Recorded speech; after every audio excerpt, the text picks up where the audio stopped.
안녕하세요. 오늘은 현대 공리주의 한번 배워보도록 하겠습니다. 교재 12페이지입니다. 우선 현대 공리주의가 무엇인지 배우기에 앞서서 고전적 공리주의가 무엇인지부터 배워보도록 할게요. 자, 고전적 공리주의는 다른 말로 행위 공리주의라고도 합니다. 자, 일단 행위 공리주의 할 때 공리주의가 뭔지부터 한번 복습해 볼게요. 우리 지난 시간까지 계속 공리주의 배웠었죠? 자, 공리주의가 뭐였죠? 네, 최대한 많은 사람에게 최대한 큰 행복을 주는 것이 선이다, 옳다 하는 사상이었어요. 자, 이런 뜻을 가진 공리주의라는 단어 앞에 행위라는 말이 붙었어요. 자, 이 행위라는 말이 붙으면 무슨 뜻이 되냐면 우리가 어떤 행위를 할 때마다 최대한 많은 사람에게 최대한 많은 행복을 주는 것이 선이다, 옳다라는 뜻이 됩니다. 그러니까 쉽게 얘기하면 우리가 하는 행위들마다 최대 다수의 최대 행복을 주는 행위를 선택해야 된다라는 것이죠. 자, 근데 우리는 하루에도 수백 가지의 선택을 하고 행동을 해요. 그쵸? 근데 이렇게 어떤 행동을 할 때마다 최대 다수의 최대 행복이 되는 방향으로 계산을 해서 행동하는 것은 굉장히 피곤할 것 같아요. 그래서 행위공리주의는 그런 비판을 받아요. 우리가 어떤 결정을 할 때마다 최대 다수의 최대 행복이 되는 방향으로 계산을 해야 된다. 그런데 그것은 정말 비효율적이다 하는 비판을 받는 거예요. 자, 두 번째로 행위공리주의에서는 무조건 결과값이 큰 쪽으로 행위하라고 하기 때문에 비도덕적인 행위도 용납할 수가 있어요. 자, 예를 들면 이런 거예요.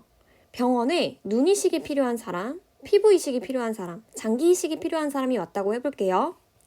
자, 이런 상황에서 정상인 하나를 데려다가 눈 이식이 필요한 사람에게 눈을 주고 피부 이식이 필요한 사람에게 피부를 주고 장기 이식이 필요한 사람에게 장기를 주면 한 명을 희생하고 세 명을 살리는 결과를 불러올 수 있어요. 즉, 이 상황에서는 공리주의에서 원하는 최대 다수의 최대 행복이라는 결과를 얻을 수가 있었죠.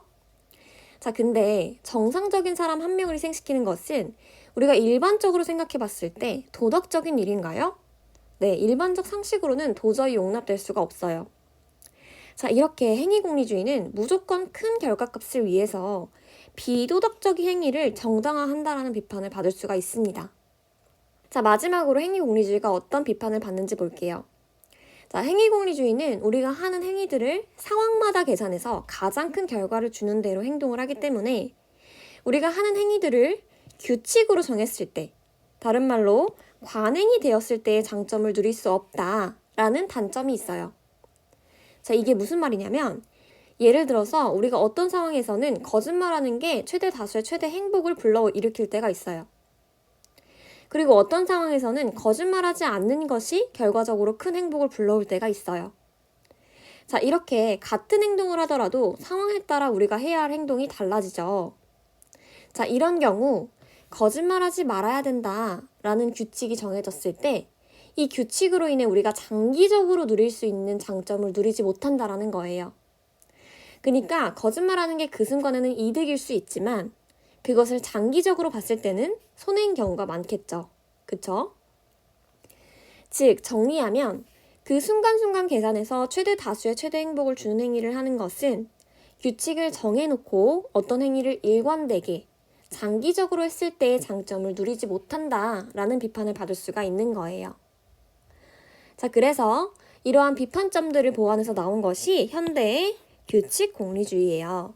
규칙 공리주의가 뭐냐면 최대 다수의 최대 행복이라는 큰 결과값을 주는 행위를 규칙으로 정해놓고 그 규칙을 따르느냐 안 따르느냐에 따라서 옳고 그름을 판단하는 공리주의예요. 자, 위에서 행위공리주의는 우리가 어떤 행동을 할 때마다 최대 다수의 최대 행복을 주는 행위를 계산해야만 하는 귀찮음이 있었죠. 자, 근데 규칙공리주의는 이런 상황에서는 이렇게, 저런 상황에서는 저렇게 하라는 공리의 규칙을 만들어 놓고 그 규칙을 따르기만 하면 되기 때문에 행위공리주의의 단점을 보완할 수 있었어요. 자, 하지만 규칙공리주의도 여러 가지 비판점이 있겠죠. 자, 첫 번째, 규칙공리주의는 일반적 상황에서는 정해놓은 규칙이 적용될 수는 있어도 특수한 상황에서는 규칙이 적용되기 힘든 경우가 있어요. 자, 우리 위에서 봤던 행위공리주의는 그때그때 결과값이 큰 행위를 계산해서 행동하기 때문에 이런 문제는 없었지만 규칙공리주의는 반대로 규칙을 정해놓기 때문에 이런 문제가 생길 수 있는 거예요. 자, 예를 들어서 거짓말하지 말아야 된다라는 규칙을 정해놓고 살면 편하긴 하지만 거짓말을 해야 하는 상황이 생길 수도 있는 거예요. 가령 여러분들이 살인자에게 쫓기는 어떤 사람을 숨겨줬는데 살인자가 와서 여러분들에게 그 사람 어딨냐고 물어봤어요. 자, 이러한 상황에서도 여러분은 규칙 공리주의에 따라서 거짓말을 하지 않아야 되는 걸까요? 자, 이렇게 규칙 공리주의는 특수한 상황에선 적용되기 힘들 수 있다라는 단점이 있어요. 두 번째 비판점으로는 뭐가 있냐면 규칙들이 서로 갈등하는 상황이 있을 수가 있어요. 자, 그럴 때 규칙 공리주의는 어떤 규칙을 선택해야 되는지 분명한 기준을 제시하지 못한다라는 비판점이 있을 수 있어요. 자, 예를 들어서 아버지가 굉장히 아픈 상황이에요.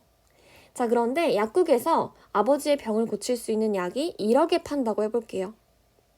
근데 나는 1억이란 돈이 없어요. 자, 이런 상황에서 물건을 훔치면 안 된다라는 규칙과 생명을 살려야 한다라는 규칙이 충돌하고 있을 때 여러분들은 어떤 규칙에 따라야 할까요? 네, 이렇게 규칙이 충돌하는 상황에서 분명한 기준, 어떤 규칙을 따라야 되는지 분명한 기준을 제시해주지 못한다라는 그런 비판을 받을 수가 있습니다. 자, 우리 이렇게 행위공리주의와 규칙공리주의 배워봤는데요. 자, 오늘은 그렇게 어렵지 않았죠? 공리주의는 여기까지고요. 다음 시간부터 의무주의, 칸트 배워보도록 하겠습니다. 수고하셨습니다.